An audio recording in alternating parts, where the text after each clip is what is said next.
बिस्मिल्लाहिर्रहमानिर्रहीम। उम्मीद करता हूँ व्यूवर्स आप सब खैरियत से होंगे। आज की इस वीडियो में हम डिस्कस करेंगे पंजाब रेंटेड प्रेमिसेस एक्ट 2009 का चैप्टर 3।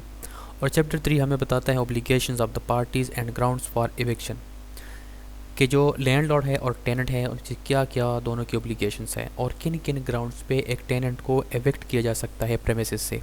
तो सबसे पहले है यहाँ पे सेक्शन 11 सबलेटिंग। सबलेटिंग का मतलब ये है कि एक टेनेंट जिसने प्रेमिसेस रेंट पे ली है वही टेनेंट आगे उसी प्रेमिसेस को फर्दर वो टेनेंट रेंट पे दे सकता है। तो इसमें कहते हैं कि a tenant shall not without the prior written consent of the landlord sublet the whole और a part of the premises और ट्रांसफर और assign a right under the tenancy. इसमें कहते हैं कि जो टेनेंट है वो लैंडलॉर्ड के रिटन कंसेंट के बगैर प्रेमिसेस को या उसके किसी पार्ट को फर्दर वो सबलेट नहीं कर सकता, यानी टेनेंट किसी मज़ीद टेनेंट को वो नहीं दे सकता, ना वो ट्रांसफ़र कर सकता है ऐसी प्रेमिसेस को, ना वो असाइन कर सकता है किसी राइट को। तो सिंपल सी बात है इसमें कि अगर एक टेनेंट है उसने प्रेमिसेस रेंट पे ली है तो वही टेनेंट उसी प्रेमिसेस को आगे अगर किसी और टेनेंट को देता है, यानी वो ख़ुद कोई टेनेंट रखता है, तो उसके लिए लैंडलॉर्ड का रिटन कंसेंट होना ज़रूरी है। उसके बाद है सेक्शन 12 ऑब्लिगेशन ऑफ लैंडलॉर्ड।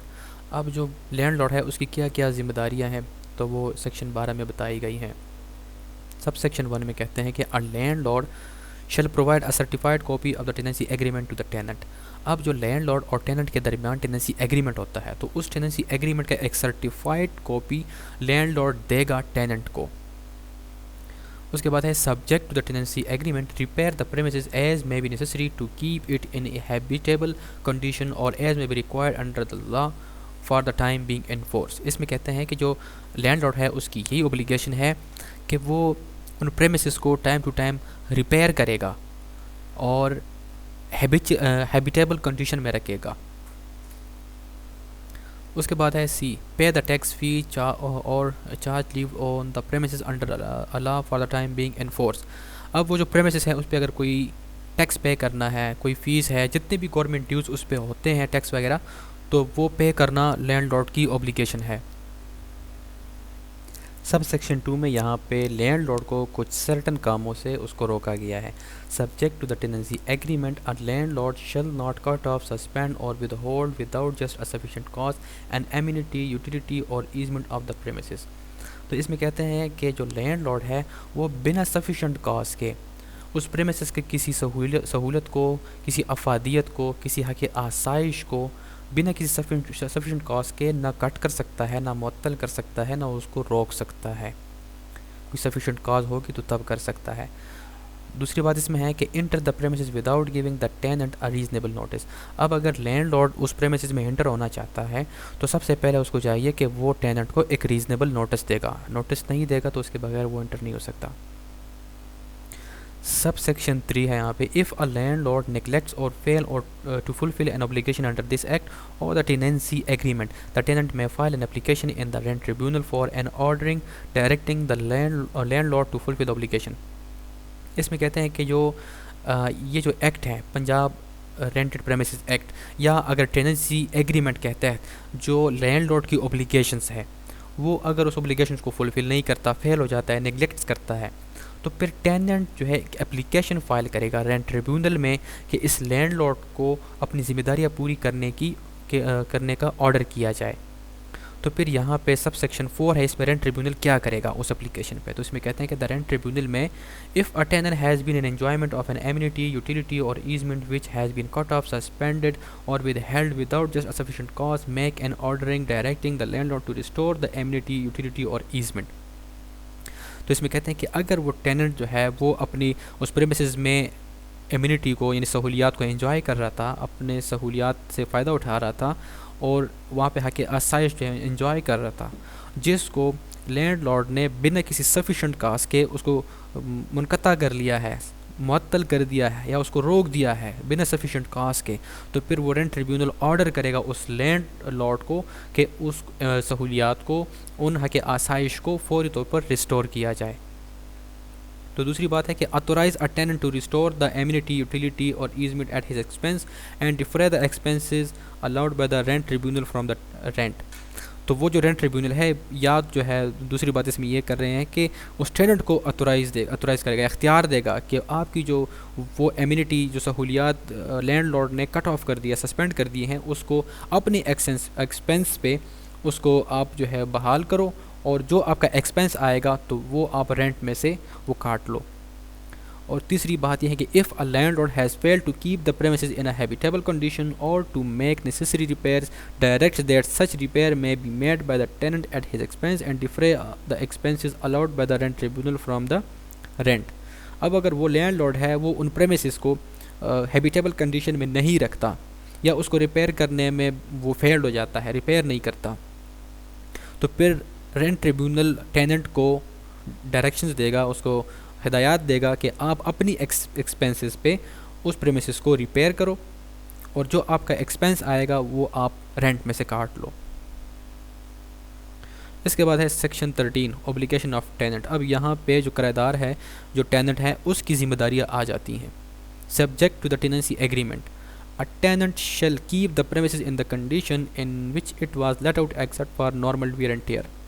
इसमें कहते हैं कि जो टेनेंट है उसकी ये जिम्मेदारी है कि जिस कंडीशन में उसने प्रेमिसेस को रेंट पे लिया था तो वो उसी कंडीशन में उस प्रेमिसेस को रखेगा, सिवाय जो नॉर्मल वियर एंड टियर है, यानी जो दीवारें वगैरह खुद ब खुद ख़राब हो जाती हैं, चूना वगैरह गिरता है, तो उस सिवाय उसके बाकी प्रॉपर्टी को, उस प्रेमिसेस को अपने उसी कंडीशन में रखेगा कि जिस कंडीशन में उसने रेंट पे लिया था।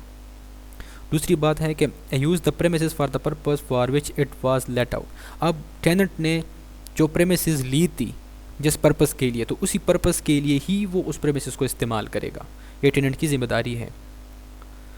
Allow the landlord to enter the premises for the purpose of inspection और रिपेयर।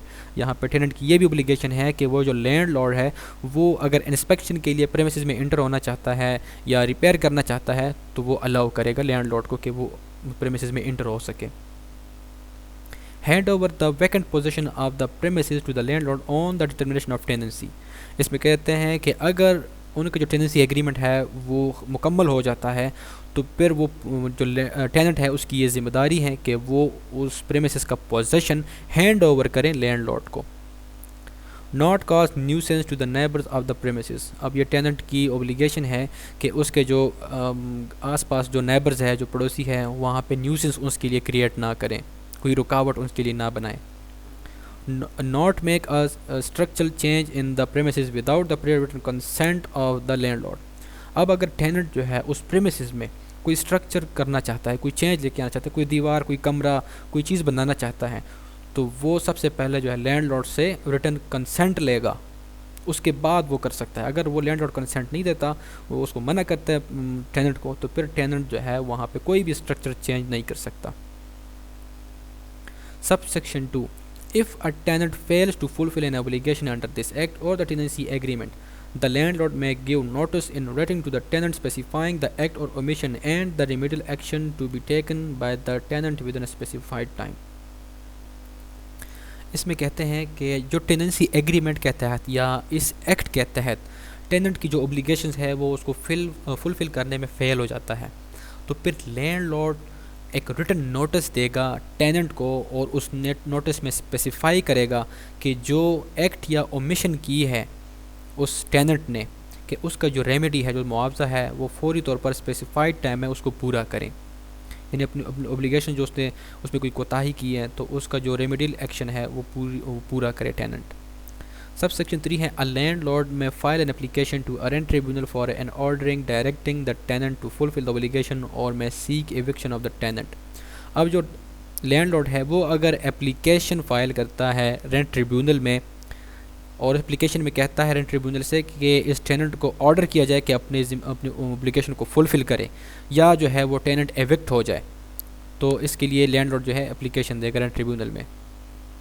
इसके बाद है सेक्शन 14 रीएम्बर्समेंट ऑफ एक्सपेंसेस। इसका सब सेक्शन 1 है कि if a landlord fail to pay a tax fee or charge relating to the premises, the concerned authority may direct the tenant to pay the tax fee or charge. Sub section 1 में कहते हैं कि वो जो premises हैं उस पर जो गवर्नमेंट का टैक्स आता है, तो वो अगर लैंडलॉर्ड पे करने में फेल हो जाता है तो फिर जिस अथॉरिटी को वो टैक्स पे करना है वो कंसर्न अथॉरिटी टेनेंट को डायरेक्ट करेंगी कि आप जो है ये टैक्स, ये फ़ी, ये चार्ज जितने भी ये इसको पे करो। तो सब सेक्शन 2 में कहते हैं कि the tenant shall pay the tax fee और charge relating to the premises. तो फिर वो जो टेनेंट है उस टैक्स को, उस फीस को, उस चार्ज को वो पे करेगा and defray the amount from the rent or file an application against the landlord in the rent tribunal for the recovery of the amount of tax fee or charge paid by him। तो जब वो tenant उस tax या fees को पे करेगा तो उसके बाद रेंट में से वो अमाउंट डिफ्रे करेगा, काटेगा उस लैंडलॉर्ड से कि मैंने ये टैक्स, ये जो है, ये आपका जो फीस है, ये चार्ज है, ये मैंने पे किया है, इसलिए मैं इसको रेंट में से काटूंगा। या वो जो टेनेंट है वो एप्लीकेशन फ़ाइल करेगा रेंट ट्रिब्यूनल में कि मैंने जो टैक्स जो पे किया है, जो फ़ी, जो चार्ज पे किया है, वो मुझे रिकवर किया जाए, मुझे दिलवाई जाए लैंडलॉर्ड से। उसके बाद है section 15 grounds for eviction. Section 15 में उन ग्राउंड्स के बारे में ज़िक्र है कि किन किन ग्राउंड्स पे एक टेनेंट को बेदखल किया जा सकता है प्रेमिसेस से। तो इसमें कहते हैं कि a landlord may seek eviction of the tenant if the period of tenancy has expired. अब जो टेनेंसी का जो पीरियड है, जो टेन्योर है, जितने टाइम के लिए वो प्रेमिसेस वो दी गई थी रेंट पे, अगर वो टाइम पीरियड एक्सपायर हो जाता है तो लैंडलॉर्ड टेनेंट को एविक्ट कर सकता है। दूसरी बात, the tenant has failed to pay और tender the rent within a period of 30 days after the expiry of the period stipulated in section 7। अब कहते हैं कि अगर वो जो टेनेंट है उसने टाइम पे किराया अदा ना किया, जो टाइम बताया गया है सेक्शन 7 में, यानी हर महीने की जो 10 तारीख है उस तक अगर किरायादार वो किराया पे नहीं करता और उसके बाद 30 days गुजर जाते हैं, 1 महीना गुजर जाता है और फिर भी वो किराया को पे नहीं करता, तो लैंडलॉर्ड उस टेनेंट को एविक्ट कर सकता है। उसके बाद है the tenant has committed breach of a term और condition of the tenancy agreement. अब जो भी टर्म्स और कंडीशन तय की जाती है टेनेंसी एग्रीमेंट में, उन टर्म्स एंड कंडीशंस की अगर टेनेंट जो है वो वायलेशन करता है, उसको ब्रीच करता है, तो तब भी लैंडलॉर्ड उस टेनेंट को एविक्ट कर सकता है, बेदखल कर सकता है। The tenant has committed a violation of an obligation under section 13। अब जो ऊपर हमने सेक्शन 13 पढ़ा उसमें टेनेंट की ओब्लिगेशंस का जिक्र है। उन ओब्लिगेशन की अगर टेनेंट वायलेशन करता है तो फिर उस टेनेंट को बेदखल किया जा सकता है।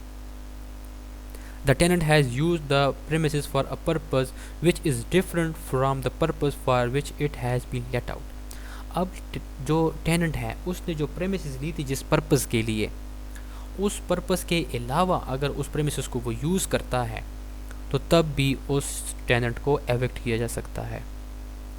The tenant has sublet the premises without the prior written consent of the landlord. अब वो जो टेनेंट है उसने जो प्रेमिसेस ली है रेंट पे, उसने वही प्रेमिसेस लैंडलॉर्ड की रिटन कंसेंट के बगैर आगे फर्दर किसी टेनेंट को दे दिया है रेंट पे, तो उस सूरत में भी उस टेनेंट को एविक्ट किया जा सकता है।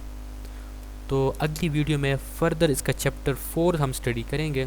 तो उम्मीद करता हूँ आपके लिए आज का लेक्चर इंतहाई इन्फॉर्मेटिव रहा होगा। Thank you so much.